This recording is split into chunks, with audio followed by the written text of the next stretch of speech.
Welcome to Dhatri health. ప్రస్తుతం మనతో పాటు ఉన్నారు doctor Arun Reddy, orthopaedic surgeon. Hello doctor. Hello అండి. Yeah doctor, so shoulder pains నార్మల్గా చాలా మందికి ఏదైనా బాగా వెయిట్ లిఫ్ట్ చేసినా, లేకపోతే కొంతమంది బాగా వంగిపోయి ఉంటారు. సో ఈ షోల్డర్ పెయిన్స్కి ట్రీట్మెంట్ ఏంటంటారు? అసలు బేసికల్‌గా షోల్డర్ పెయిన్ అనేది చాలా అంటే లార్జ్ టాపిక్. అంటే షోల్డర్ పెయిన్ అనేది మనకు బోన్స్ దగ్గర నుండి రావచ్చు, మజిల్స్ నుండి రావచ్చు, న్యూరలాజికల్ అంటే నర్వ్ ఆరిజిన్ రావచ్చు. చాలా ఫ్యాక్టర్స్ ఉంటాయి. అయితే దీంట్లో మనం కొన్ని కామన్‌గా వచ్చే షోల్డర్ పెయిన్స్ గురించి డిస్కస్ చేసుకోవచ్చు. అయితే మనకు షోల్డర్ అంటే మనకు బాడీలో one of the largest joints. దాంట్లో షోల్డర్‌లో కూడా హైయెస్ట్ మొబిలిటీ ఉంటది. శరీరంలో దగ్గర దగ్గర ఏ జాయింట్ కంపేర్ చేసుకున్నా కూడా షోల్డర్‌లో మొబిలిటీ కూడా హైయెస్ట్ ఉంటది. దాంతో పాటు మనకి నొప్పి వచ్చే అవకాశాలు కూడా షోల్డర్‌లోనే ఎక్కువ కనబడతా ఉంటాయి. ఎందుకంటే మనం ఏ పని చేసినా కూడా షోల్డర్ మీద ప్రెషర్ పడతా ఉంటది మేజర్‌గా కాబట్టి షోల్డర్‌లో పెయిన్ వచ్చే ఛాన్సెస్ ఎక్కువగా ఉంటాయి. అయితే మనకేంటి అసలు బేసిక్ అనాటమీ చూసుకున్నట్టయితే ఈ షోల్డర్ జాయింట్ అనేది మనకు 3 ఎముకల మధ్యలో మనకు జాయింట్ అనేది ఫామ్ అవుతా ఉంటుంది. ఒకటేమో మనకు కాలర్ బోన్ నుండి, ఒకటి వెనకాల ఉండే షోల్డర్ బ్లేడ్, అట్లనే వచ్చేసి మన ఎముకలో ఉండే బాల్ మధ్యలో. సో దీంట్లో ఏంటంటే మనకు బేసిక్‌గా 4 వేగ్‌గా చూసుకుంటే 4 జాయింట్స్ ఉంటాయి. ఈ అన్ని బోన్స్‌కి మధ్యలో. సో మనకి ఈ బోన్స్ మధ్యలో ఏ జాయింట్‌లో మనకు ప్రాబ్లమ్ స్టార్ట్ అయినా కూడా మనకు షోల్డర్ అనేది పెయిన్ స్టార్ట్ అవుతా ఉంటుంది. అదే విధంగా మనకి షోల్డర్ బ్లేడ్ నుండి మనకు బాల్‌ని పట్టుకోవడానికి మల్టిపుల్ కండరాలు వస్తా ఉంటాయి. ఈ కండరాలు ఎప్పుడు కూడా మనకి షోల్డర్ అనేది ఇన్ని మూమెంట్స్‌లో ఈ కండరాలు ఎక్కడ డ్యామేజ్ జరిగినా, లేకపోతే ఇంపింజ్‌మెంట్ అంటాం. అంటే ఈ కండరాలు ఎక్కడైనా కూడా ఎముకలో నలుగుతున్నా కూడా మనకు నొప్పులనేవి యూజువల్‌గా ఎక్కువ అవుతా ఉంటాయి. వీటిలలో కామన్‌గా చూసేది, సర్వసాధారణంగా చూసేది మనం ఫ్రోజన్ షోల్డర్‌గా ఎక్కువ చూస్తా ఉంటాం. అంటే ఫ్రోజన్ షోల్డర్ అంటే ఎస్పెషల్లీ మిడిల్ ఏజ్ మేల్స్‌లో అవ్వనివ్వండి, ఫీమేల్స్‌లో అవ్వనివ్వండి, మూవ్‌మెంట్స్ తగ్గిపోవడం, నొప్పి పెరగడం ఇది మనం సాధారణంగా చూస్తా ఉంటాం. ఓకే.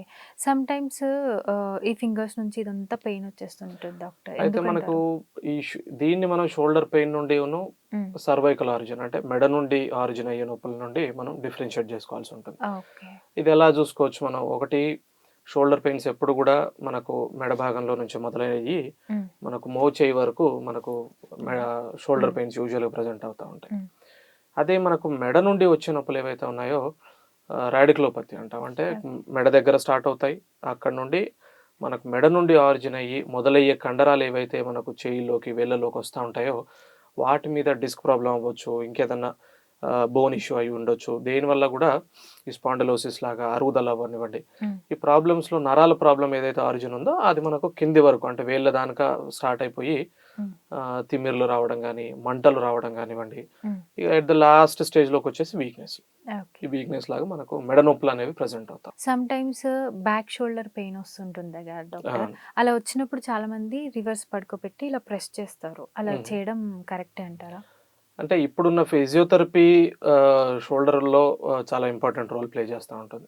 అయితే ఇంతకుముందు మనం డిస్కస్ చేసినట్టుగా ఈ మస్కులర్ ఇష్యూస్ అంటే మజిల్ ఎప్పుడైతే మనకు డ్యామేజ్ అయినా కానివ్వండి, లేకపోతే ఈ ఎముకలో నలుగుతున్నట్టు అవ్వడం, ఇంపింజ్‌మెంట్ కానివ్వండి, ఈ లాంగ్ టర్మ్ అలానే వదిలేసినట్టయితే టెండినోసిస్ అంటాం. అంటే ఆ కండలో ఇన్ఫ్లమేషన్ వాపులాగా రానివ్వడం కానివ్వండి, వీటన్నిటిలో కూడా మనకి ఈ ఫిజియోథెరపీ ఎక్సర్సైజెస్ కానివ్వండి, ఈ మ్యానిపులేషన్స్ కానివ్వండి, ఇవన్నీ కూడా మంచి ఇంపార్టెంట్ రోల్ ప్లే చేస్తూ ఉంటాయి.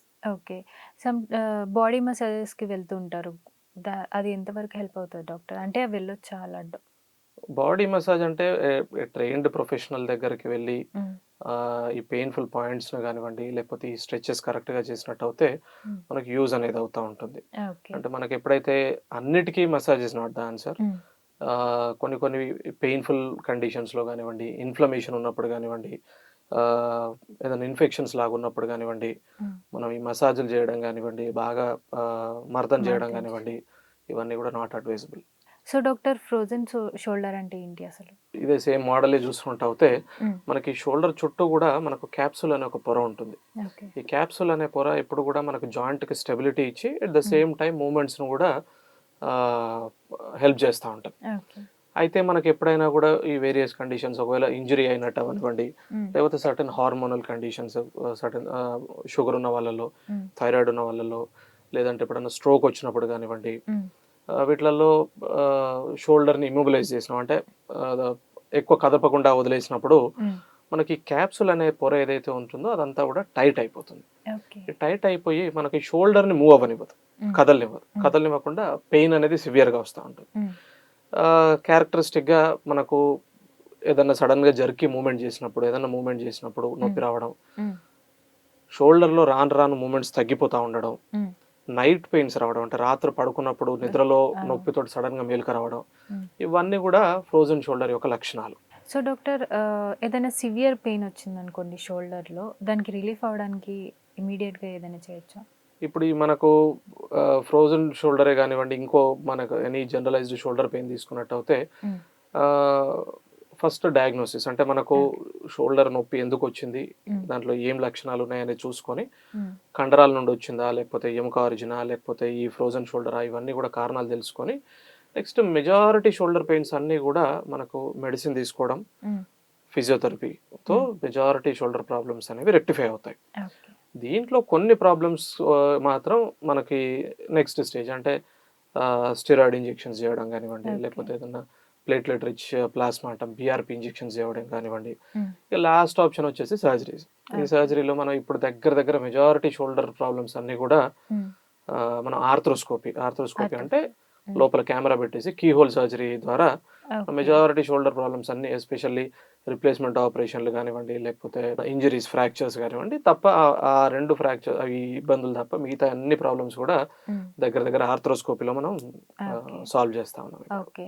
అండ్ ఈ రోజుల్లో చిన్న పిల్లలకి బుక్స్ అనేది చాలా హెవీ వెయిట్ అయిపోయింది కదా డాక్టర్. అవునండి. బ్యాగ్ బరువులు చాలా అవును. ఏసుకుంటున్నారు. దానివల్ల వాళ్ళకేమైనా ఎఫెక్ట్ అయ్యే ఛాన్సెస్ ఉందా?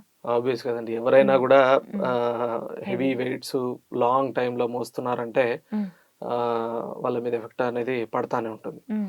ఐదర్ ఇది మనకు వాళ్ళ పోస్చర్ మీద అవ్వనివ్వండి, హ్మ్. ఈ బరువులు మోసినప్పుడు వాళ్ళ జాయింట్స్ మీద ప్రెషర్ అవ్వనివ్వండి. ఇవి మనం ఓవర్‌లుక్ చేసినట్టయితే లాంగ్ టర్మ్ పెయిన్స్ లాగా మిగిలిపోయే అవకాశాలు కూడా చాలా ఎక్కువగా ఉన్నాయి. Okay doctor. చాలా క్లియర్‌గా ఎక్స్‌ప్లెయిన్ చేశారు. Thank you so much. Okay అండి. Thank you.